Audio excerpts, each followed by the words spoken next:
Attack on Titan, the final season, episode 16. I feel like I've been attacked, personally attacked, by this show. And this episode, it was jam packed. Lots of dialogue, lots of stuff to break down, lots of interesting twists and turns. But my overall thoughts is that I wish they would have gave us a little bit more as far as action. We didn't quite get the action towards the back half of the season. We didn't really get much Titan action post the attack on Marley. And I have a problem with one particular character that I'll explain later on. And this show, there's a lot of lying going on in this show. Everybody's kind of lying. I don't know who to believe. I don't know who to trust right now as far as who's dialogue to trust, who's lying, who's telling the truth. In a sense, I actually love that because it provides complexity. But then on the other hand, it's kind of like there's a lot of people lying and there's missing information, right? There's information that we don't know about. So, like, where's Captain Levi? Where's some of these things? And we'll talk about that momentarily. But it's just, to me, fundamentally, the show is very, very complex. But the fact that we have hidden information as well as people lying fundamentally, it becomes a little bit of a head scratcher for sure. For those who do not know, I am the Black Guru. What I offer is sage wisdom. This is my Attack on Titan reaction and review.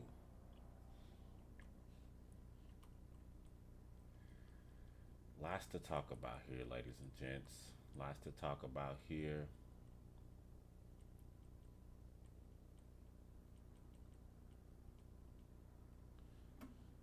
But as always, let's start from the beginning. We start the episode with Flock and my girl, Hanji, and they think they hear thunder, or Flock does. But Hanji's like, no, that's a thunder spear. So they heard the thunder spear that exploded on last week, and they decide, or Flock decides rather, to go in that direction to see what was going on. We pull up on a half dead, pun intended. We pull up on a half dead Zeke, and Zeke's sitting here half dead, thinking to himself, um, am I dead? Am I dying? What's going on? I've been blown to fucking smithereens.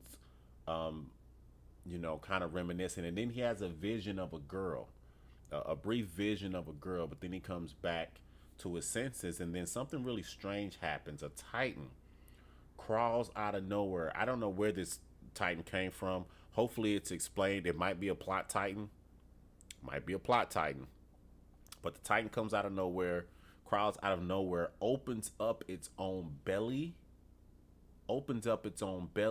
and then stuffs Zeke inside of its belly.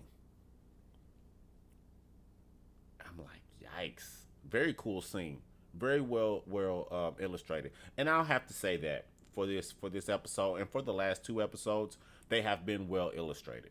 So in my earlier reviews, you heard me complain a lot about the illustrations, but then in the last couple of episodes, the illustrations have been um, up to par. So I want to give them that credit. Then we go to this scene with Yelena and Pixis, and they're having a conversation, basically going over the details and basically explaining that Commander Pixis was a part of the inside job, but Pixis kind of didn't have a choice once he knew he had drunk the wine. So everybody who drank the wine basically became at the mercy of Yelena and Zeke's plan. So that's what we find out. And to prove that to be the case, they tie everybody with certain armbands. White if you were, ahead of the curve. Red if you kind of found out but then switched. And black if you just kind of a hostage. You're just doing it just because. So they tie everybody with armbands to kind of show who's in and who's out, as far as who's really working with the Jaegerists and who's not. So um, But there was a great line here when Pixie says, you learned a lot from, didn't Marley do this? And Yelena goes, well, you can learn a lot from your enemies. And then Pixie says, what? How to make more? I love that line. I love that dialogue there. It was very beautiful. I loved it. Very, very beautiful. So then we cut to the cell. We see Armin and Mikasa. They locked up now. They in jail. They doing time, hard time. But they're kind of explaining the events of what happened with their meeting with Aaron, and they're kind of giving the what was going on. I'm not quite sure what to make of this. Aaron was asked, Armin was asked if he can turn into a Titan, and he said no, without blowing everybody up, because he's in such tight confines. Well, then Yelena shows up, calls them the heroes of Shiganshina, shows up with the black guy, on Capone or whatever his name is. I like calling him the black guy. It's a lot simpler. So she shows up with the black guy, and then she's having a brief conversation about the state of matters, and then all of a sudden, she basically begins to fill them in on the actual plan. But then in the midst of this, they get into an argument. This guy here and Sasha's boyfriend basically get into an argument.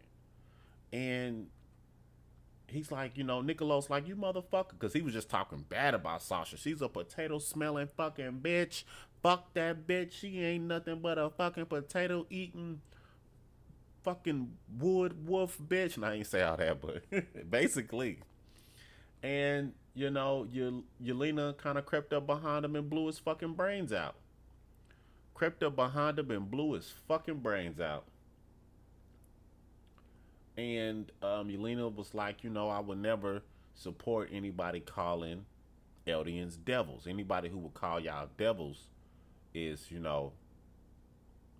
not a part of what I believe. Now, here's the interesting thing about this thing. I believe that kind of shows that Yelena is not in that brainwashed mentality as some of the other Marlians that we meet. She's not brainwashed that way. She truly has a sense of twisted pride, in my opinion, about being an Eldian, but she's not she's not brainwashed from the Marley, that Marley sort of training. So she's not a part of that, which I think this scene kind of solidifies. Now let me get to the crux of the matter, ladies and gentlemen. This is what bothers me the most. Gabby's motherfucking ass. I say this every week, and I don't care. I know there's growing support for Gabby. I know all hell Gabby. Some of you motherfuckers are just falling in love with Gabby. You know what? I'm so fucking sick of Gabby. It's not even funny. Ladies and gentlemen, she is the most plot protected character I have ever seen. This bitch is getting babysat like goddamn Muppet babies at this point. She's getting babysat like the motherfucking Muppets. Nobody can seem to kill her. Nobody can seem to fucking scratch a piece of skin off her ass, no matter what the case is. And I'm sick of it. She's getting a front row seat to everything that's happening. She's getting a front row seat to every single motherfucking thing that happens in Marley. She's getting a front row seat to everything that happens in Paradise. Can she not be killed? The way she's being plot protected, goddamn, you would think she was the founding Titan. So we meet up with Gabby here, and she's down here. But they're devils. Why am I? Oh my god! And that's just this one note shit. I don't understand what people's this one note thing with Gabby. It's just it's so contrived that it's hard for me to appreciate it. It's just such a one note. Kill, kill, kill. They're all bad. We gotta be good. Like, you haven't seen enough now to begin to realize the truth of the matter. Like, come on. But anyway, not to belabor the point. One Mr. Eren Yeager shows up, tells tells um, Gabby to put a call out for the intruders in the wall. That way, she can be saved. And, you know, your girl Peck shows up, kind of snuck around the corner, sneaking and sliding in. She slipped herself in, and then she's got a gun to Mr. Eren Yeager. And Eren kind of figured it out quite quickly that, hey, your orders are to take the Founding Titan. You're not allowed to kill the Founding Titan. And then, so he kind of calls her bluff, and it works. See, now here's the interesting thing. This is what I don't understand. Remember, wasn't Gabby sitting somewhere talking about Eren Yeager, kill Eren Yeager, kill him? Okay, Gabby, you got a rifle pointed at Eren Yeager. Why you didn't pull the fucking trigger then? You see what I'm saying? Why don't you pull the trigger then? You got a rifle pointed at Mr. Eren Yeager, who you've been fucking dreaming about killing for so long. How about you blow his fucking brains out? No, because why? Because she's plot protected. She's I don't understand it, but I just clearly don't understand it. So what ultimately ends up happening is that Peck is like, basically, I'm on your side, Eren. You know what? Fuck Marley. Fuck Marley. This is I'm with you, Eren. Okay, cool. That's cool. So, but you can't really trust her. You don't really know what's going on. So then we go back down into we look at the prison really quickly. I look at this scene as something that's interesting simply because Yelena is breaking down her plot as far as the euthanization element of Zeke's plan. And all of these motherfuckers wouldn't be locked up if they just would have killed Gabby, in my opinion. Y'all could have saved yourself a word of hurt if y'all just would have stabbed that bitch Gabby in her head like y'all was supposed to. Anyway, we get a shot of Queen Historia. And we see that Queen Historia is currently pregnant.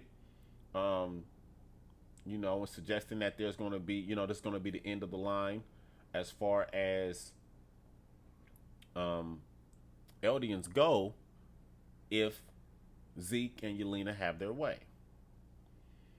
So Yelena kind of just breaks this thing down in a fucking rocking chair. I don't know where that rocking chair came from, but she's just in her rocking chair with her little bob cut, breaking things down to everybody. And then Armin starts to cry. Oh, I can't believe you're so noble. This is so beautiful. And I think the implication here is that finally Armin Armins and figures out Eren's ultimate plan. Because before this scene, or earlier in the conversation, there was conversation about, hey, Armin, do you think there's something else behind what Eren is doing? Why Eren said those things to you guys and why he attacked you guys that way. So that was mentioned specifically. And then we end up here with Armin crying, basically suggesting that he's siding with Yelena as well. But then I think, truth be told, he's figured out what Eren is doing and he's playing along as well. They get the message that things are about to pop off. It's fenced to go down, basically. More babysitting. What's okay, think about it. Think about it this way, you guys. Eren walks in and says, I need you to make a call out to get the intruders. Okay? That's why he meets up with Gabby. Peck shows up. We go over everything I just talked about moments ago. Now, why is Gabby still alive? Why is Gabby being handcuffed? Why is that going on? Eren does say if you transform, you'll end up killing that girl. But why would it matter if Peck is supposed to be on Eren's side anyway?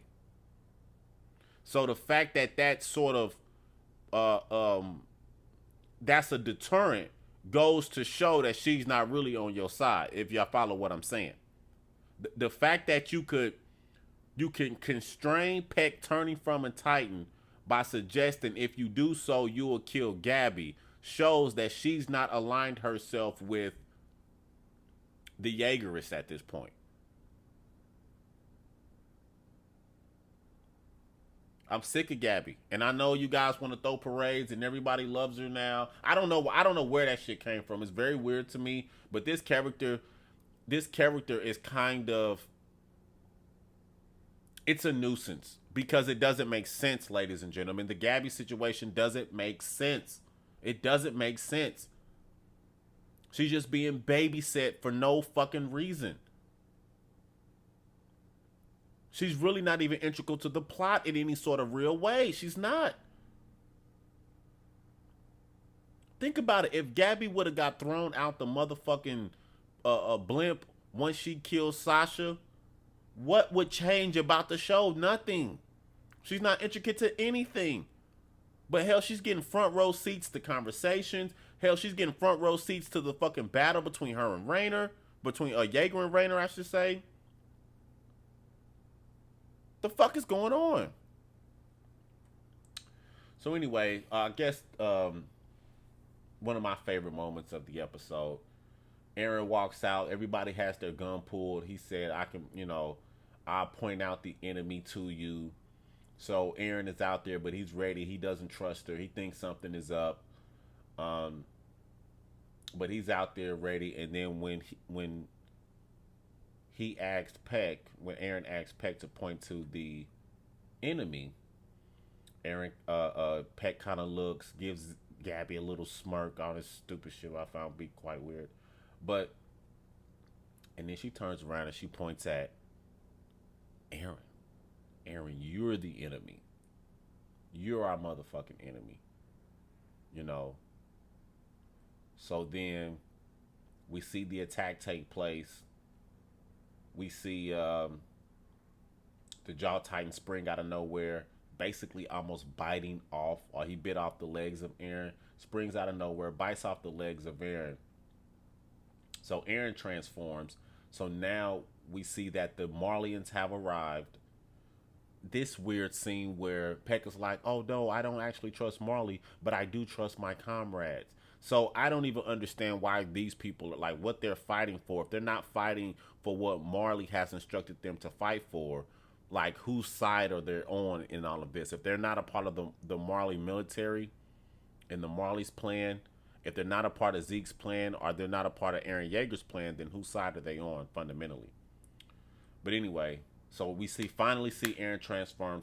First time we've seen him transform since the battle in Marley. And basically he's there and he knows that Raynor is there. So basically he's like, yeah, Raynor, bring it on, motherfucker. We about to go for another round. So here we have Raynor. Ultimately, he's ready to fight. And that's basically the note we end the episode on. So all in all, truth be told, I absolutely loved this episode. I really did. Definitely worth the rewatch. Maybe watch the entire season. But a couple of issues I have with the show currently. It's not really an issue, but it's just a storytelling element. The fact that we just don't simply know the metaphysics of the Titans, meaning that we don't know their powers completely. Zeke's got some interesting powers as the Beast Titan. Different Titans have different powers, and it's a little bit confusing at times what a Titan can do, right? So, for example, when we start the episode and we see that Titan come out of nowhere to pick up a half-dead Zeke, it's kind of like, okay, what is that about? Maybe that's a part of his hidden power and all these sorts of things. Also, I'm going to need to see my brother Captain Levi very soon. Not a big fan of not seeing Captain Levi, so I'd like to see my brother real soon on that. As far as Gabby, I've expressed my frustration with that situation. I see everybody's so sympathetic to Gabby. I don't understand the level of sympathy that people have for Gabby at this point. It doesn't make sense contextually. It doesn't make sense in regards to her being the one who murdered somebody. She's a murderer, ladies and gentlemen. She is a murderer. And she was also an escapee that's allowed to just gallivant all throughout the story without ever facing repercussions for what she did. She has yet to face repercussions of any significant sort of what she did. So there's that. Um, I season four is going to be lit. There's a lot of things I'm looking forward to, or excuse me, not season four, but this season four part two is going to be lit because we still have Annie. We still have what's going on with the Mikasa clan. The history behind that. Where is Captain Levi? So there's so much. We get the battle between Rainer and the Attack Titan once more. We get to see him use his Warhammer abilities. We haven't seen that. So I'm definitely anticipating what's going on. I believe they said the show's coming back winter of 2022. That was announced today. The show will be back winter of 2022. So it's a little bit of a wait, but I'm definitely excited. I'll have to rate this episode. I'll give it a 8.5 out of 10.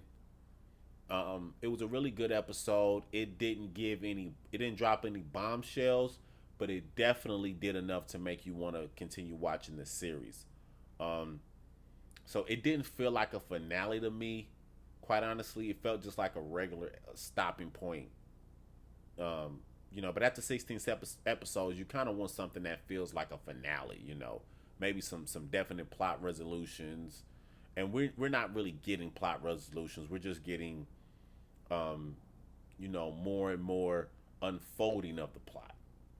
But nothing definite happened on this episode, so we'll see how it all breaks out. For those who do not know, I am the Black Guru. What I offer is sage wisdom. Follow the Black Guru if you don't already, and I'll catch you guys on the flip side.